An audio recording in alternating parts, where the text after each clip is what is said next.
தமிழ்நாட்டின் அடுத்த டிஜிபி யார்? மூவர் பெயரை பரிந்துரைக்க டெல்லியில் யுபிஎஸ்சி தலைவர் தலைமையிலான தேர்வுக்குழு முக்கிய ஆலோசனை.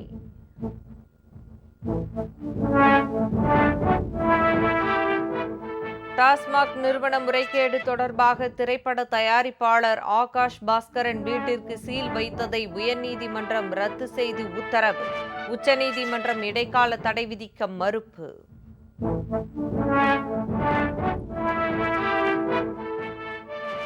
சென்னையில் ஆளுநர் மாளிகைக்கும் மதுரையில் உயர்நீதிமன்றத்திற்கும் வெடிகுண்டு மிரட்டல். ஊழியர்களை வெளியேற்றிவிட்டு வெடிகுண்டு நிபுணர்கள் நடத்திய சோதனையால் பரபரப்பு.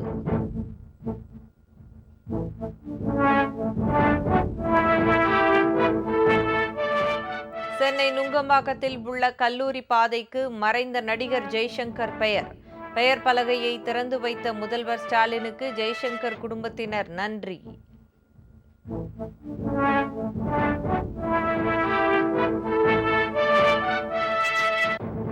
குமரி மாவட்டத்தில் தொடரும் கனமழையால் மக்களின் இயல்பு வாழ்க்கை பாதிப்பு. பள்ளிகளுக்கு விடுமுறை. தாமிரபரணி, கோதை ஆறுகளில் வெள்ளப்பெருக்கு. மீனவர்கள் கடலுக்கு செல்ல கேரள அரசு தடை.